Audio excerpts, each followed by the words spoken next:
పాపానికి కొదవబడిపోయినటువంటి ప్రతి పాపిని యేసు తన రక్తం ఇచ్చి విడిపించేశాడు. దాని గురించి అపోస్తలులైనటువంటి పేతురు కూడా 1 పేతురు 1:19 అద్భుతంగా రాస్తాడు. అమూల్యమైన రక్తము చేత అనగా నిర్దోషమును నిష్కలంకమునగు గొర్రెపిల్ల వంటి క్రీస్తు రక్తము చేత విమోచింపబడితిరని మీరు ఎరుగుదురు కదా.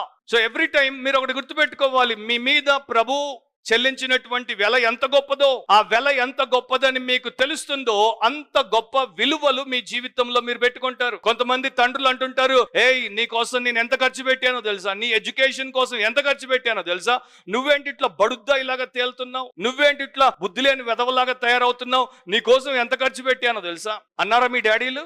తప్పకుండా అంటారు. ఎంత ఖర్చు పెట్టానో తెలుసా, నేను తినకుండా నీకు తిండి పెట్టా ఎందుకంటే నువ్వు నా పేరు పెడతావని. ఎంత ఖర్చు పెట్టానో తెలుసా? రేపు యేసు కూడా అంటాడు, మీకోసం ఎంత ఖర్చు పెట్టానో తెలుసా? ఎంత ఖర్చు పెట్టాడు? ఆయన స్వంత ప్రాణాన్ని ఖర్చు పెట్టాడు. ఆయన రక్తాన్ని ఇచ్చి మనల్ని కొన్నాడు. భూలోకం, ఏ భూలోకం మీద అయితే సాతానీయ అధికారం ఉందో దాంట్లో నుండి వీరు విమోచించబడ్డారు.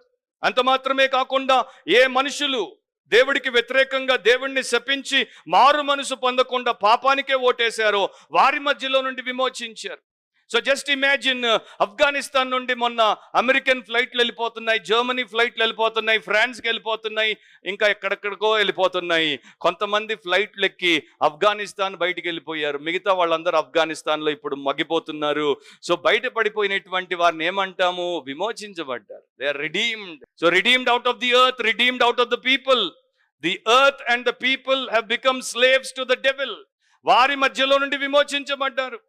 సో కొంతమంది అనుకుంటుంటారు, మా ఇంట్లో నేను ఒక్కడనే రక్షించబడ్డాను బ్రదర్, నాకు సపోర్టే లేదు, మా బంధువుల్లో మా ఒక్క కుటుంబమే రమ్ముకుంది, మాకు సపోర్టే లేదు. సపోర్టా? పైనుండి సపోర్ట్, ఫుల్ సపోర్ట్ ఉంది నీకు. నీకెంత సపోర్ట్ ఉందంటే నువ్వు 100 ఏళ్ళు కాదు 1000 ఏళ్ళు బతికినా కావాల్సినంత సపోర్ట్ ఉంది.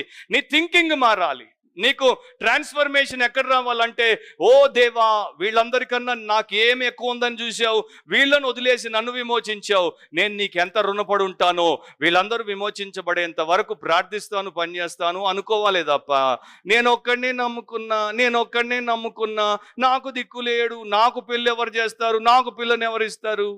ఇదంతా కూడా unbiblical, worldly, non sensical and without faith talk అంటాను నేను. సో భూమి నుండి అండ్ మనుషుల నుండి రక్షించబడ్డాం. సో అది నా థింకింగ్, అది బిబ్లికల్ థింకింగ్. కనుక అలా మనం థింకింగ్ చేస్తే మనకు అసలు నెమ్మది అనేది ఎక్కువ అవుతుంది అండ్ దుఃఖము, బాధ లేకపోతే అలజడి అనేది తక్కువ అవుతుంది.